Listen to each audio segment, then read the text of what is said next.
দেখুন, ভেঙে পড়ার কিছু নাই, তবে বিষয়টা খোলাসা করে বলি। আপনার যে সমস্যাটা হয়েছে সেটাকে মেডিকেলের ভাষায় বলে সাইকোপ্যাথি,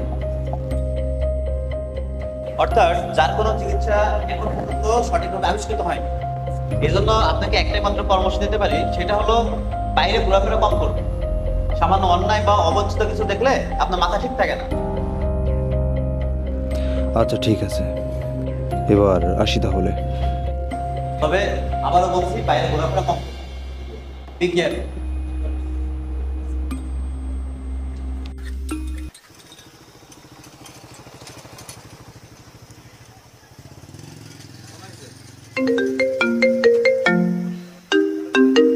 খুঁজে পেয়েছি স্যার, আপনার বাবার খুনিকে। আমি ঠিকানাটা মেসেজ করে দিচ্ছি। আচ্ছা, আর হ্যাঁ, এটা সেই কিলার যে আজকের খুনটাও করেছে। আপনি কিভাবে বুঝলেন? আজ অব্দি পৃথিবীতে যতগুলো ক্রাইম বা মার্ডার হয়েছে, সবগুলোর পিছনে কোনো না কোনো কারণ ছিল বা আছে। কিন্তু এই খুনগুলোর পিছনে কোনো কারণ নেই বা স্বার্থ নেই। এজন্য আমরা মোটামুটিভাবে বলতে পারি খুনগুলো একই লোক করেছে। আচ্ছা ঠিক আছে, আপনি খুনের ঠিকানাটা আমাকে মেসেজ করে দিন, আমার সাথে দেখা করার চেষ্টা করছি। স্যার, একা দেখা করাটা রিস্ক হয়ে যায় না? বিষয়টা আমার উপরে ছেড়ে দেন, আমি ম্যানেজ করে নিব। ঠিক আছে স্যার। ওকে, ঠিক আছে।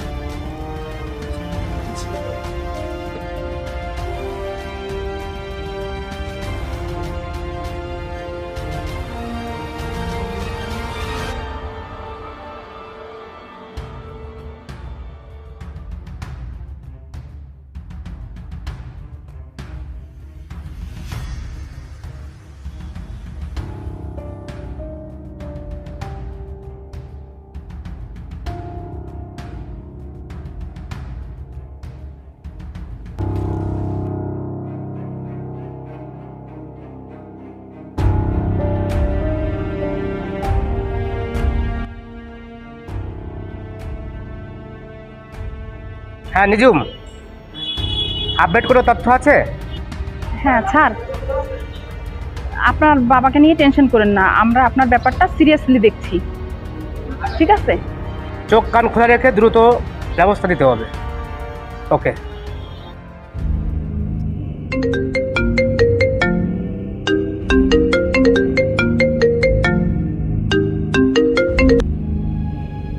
কে?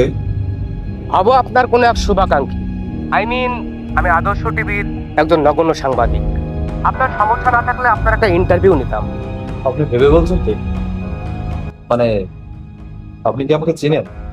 জি, আপনি সিরিয়াল ক্লিয়ার। ও হ্যাঁ, ভয় নেই, আপনার পরিচয় গোপন থাকবে, কিন্তু আমরা চাই আপনার গল্পটা সবাই জানে। এই আর কি।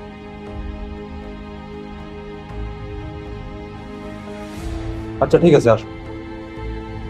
তবে হ্যাঁ, বি কেয়ার।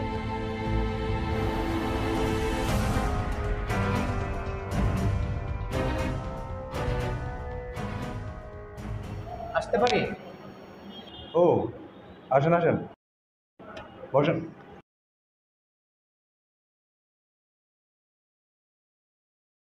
হ্যাঁ বলুন। মোবাইল ফোনটা রেকর্ডিং মোডেই টেবিলের উপরে রাখলাম। ঠিক আছে।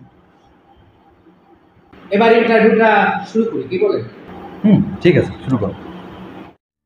আচ্ছা, আপনি কি ছোটবেলা থেকেই সিরিয়াল কিলার হওয়ার জন্য স্পেশাল কোনো টান অনুভব পেতেন? না না, ছোটবেলা থেকে আমার সিরিয়াল কিলিং এর ব্যাপারে কোনো ঝোঁকই ছিল না। আর পাঁচটা ছেলের মতো পড়ালেখা, টিভি, সিনেমা এগুলো নিয়েই থাকতাম আর কি। তাহলে হঠাৎ করে সিরিয়াল কিলার হওয়ার ইচ্ছা কিভাবে? হঠাৎ করে সব পোড় খাওয়া সাংবাদিকেরা সব বলবে, এটাই স্বাভাবিক। না মানে ঠিক বুঝলাম না, আপনি তো ছোটবেলা থেকেই কোনো সিরিয়াল কিলিং করতেন, তাও হঠাৎ করে সিরিয়াল কিলিং করা চোখটা কিভাবে? আপনার কথা শুনে হাসি চেপে রাখাটাই মুশকিল। আমি আবার হেসে ফেলছি বলে আপনি আবার মাইন্ড করবেন না প্লিজ। আপনার কথা শুনে বোঝা যাচ্ছে যে আপনি খুব একটা সাইকোপ্যাথি এসব সম্পর্কে খুব একটা পড়াশোনা করে আসেন। আপনি তো জানেন একজন সিরিয়াল কিলারের ইন্টারভিউ নিতে গেলে একটু হালকা পাতলা পড়াশোনা করে আসেন। আপনি বোধহয় সেটা করে আসতে পারেন। যাই হোক, শুরু করুন। আপনাকে খোঁজার জন্য লাস্ট 3.5 মাস আমাকে ব্যাপক পরিশ্রম করতে হয়েছে। আমি 7.5 বছর গ্রাম রিক্রুটমেন্ট করি বলে আমার এসব এরিয়াতে বন্ধু বান্ধবের সাথে কম নেই। আমি তাদেরকে বলেছিলাম আমি এমন একজন রিয়াল প্লেয়ারের ইন্টারভিউ নিতে চাই যে না এখনো পর্যন্ত। আচ্ছা বলুন তো, এই সিরিয়াল কিলারের ইন্টারভিউ নিতে আপনার হঠাৎ করে এত ঝকঝক? হ্যাঁ, আসলে আমি একজন সাইকোলজি স্টুডেন্ট ছিলাম। অ্যাবনর্মাল সাইকোলজি আমার স্পেশাল সাবজেক্ট ছিল। তার থেকে সুবাদে বছর 4 আগে থেকে এই সিরিয়াল কিলার নিয়ে আমার মধ্যে একটা ইন্টারেস্ট তৈরি হয়। এই আর কি। বুঝেছি, কিন্তু একটা বিষয়, এই যে সাইকোপ্যাথ, সোসিওপ্যাথ, সাইকোপ্যাথি এসব কিছু না এখনো ডাক্তার বলেন আর সায়েন্টিস্ট বলেন সবার কাছে একটা ভয় এসে। কেন একজন মানুষ সাইকোপ্যাথিক হয়ে যায় সে এটা নিজেই জানে। এসব সাইকোপ্যাথদের ওসব বিবেক বলে তেমন কিছু থাকে না। একদম মানুষ মারা একটা মশা বা মাছি বা সাপোকা মারার মতো বিষয়, বুঝছেন? আচ্ছা যাই হোক, এবার টপিকে আসা যাক। আপনি এই সিরিয়াল কিলার হয়ে ওঠেন কবে থেকে?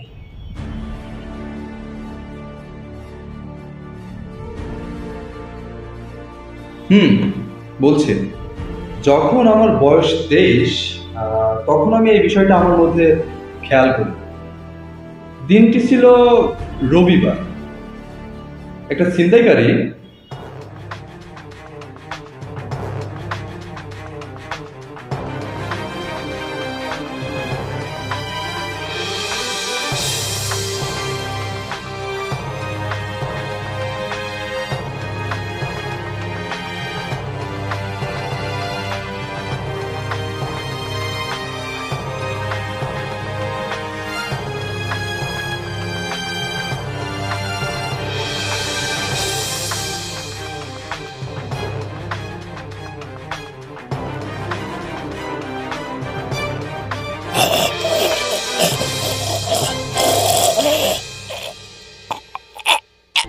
লোকটা যখন মৃত্যুর যন্ত্রণায় তার গলা আটকানো টপ টপ করে শব্দ করছিল, তখন সেটা আমার মাথার মধ্যে একটা অদ্ভুত মিউজিকের শব্দ করছিল।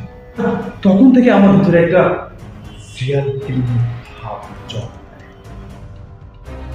আচ্ছা, গত 1 বছরে এই শহরে 5টা সিরিয়াল কিলিং হয়েছে, যার অনুসন্ধানে দেখা গেছে এই মার্ডারগুলো একজনের দ্বারাই সংগঠিত হয়েছে। আচ্ছা বলুন তো, এই খুনের সাথে আপনার কোনো সম্পর্ক নেই তো? আসলে আচ্ছা, এমন সিরিয়াল কিলিং আর কার দ্বারা সম্ভব? বুঝলাম। আচ্ছা আচ্ছা, আপনার খারাপ লাগে না এতগুলো নির্মম প্রাণ কেড়ে নিতে? সাইকোপ্যাথদের আবার তেমন হয় না। মনটা হচ্ছে এদের কাছে একটা ছোট্ট নর্মাল ইভেন্ট, তার বেশি কিছু নাই। আচ্ছা, আপনার তো জানা উচিত যে সাইকোপ্যাথদের গিল্টি কনসেন্স বলতে তেমন কিছুই থাকে না, তাই আমার পছন্দ।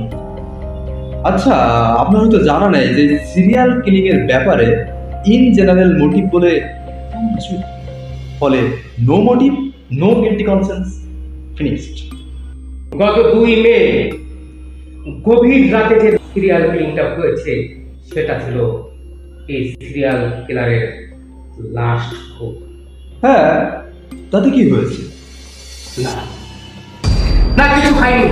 শুধু এটা বলতে চাই যে ওই মার্ডারটা দিয়ে আমার একটা স্পেশাল ইন্টারেস্ট আছে। তাছাড়া এই মার্ডারটা নিয়ে আপনার কাছে বেশ কয়েকটা আমার জিজ্ঞাসা আছে। বলুন বলুন, কি জানতে চান বলুন। তার মানে ওই ভিকটিমের মাথায় এবং পিঠে 5টা পিঠের দাগ আছে। যে দাগগুলো বাকি মার্ডারের ক্ষেত্রে মেলেনি। হ্যাঁ, এটার দাম ছিল একদমই কি যেন বলে কই মাছের মতো। না, একদমই বলতে চাচ্ছি না। যে লোকটা খুন হয়েছিল সে ছিল একজন সাদাসিধে একজন গার্মেন্টস, যে গার্মেন্টসের কাজ শেষ করে তার অসুস্থ স্ত্রীর জন্য ওষুধ কিনে বাড়ি ফিরছিল। তখনই কবির মাথায় আপনার সাথে তার দেখা হয়। আচ্ছা, আপনি এত সব কিছু জানলেন কি?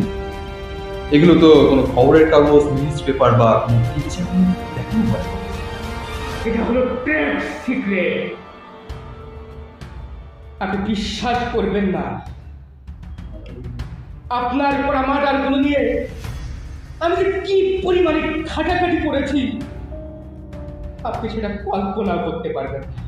প্রথম 4টা মার্ডারের বেলায় আপনাকে 3 বার হিট করতে হয়েছিল, কিন্তু 5 নাম্বারের মার্ডারের বেলায় আপনাকে 5 বার হিট করতে হয়েছে। বাবা যায় বলেন, বাবা যায়।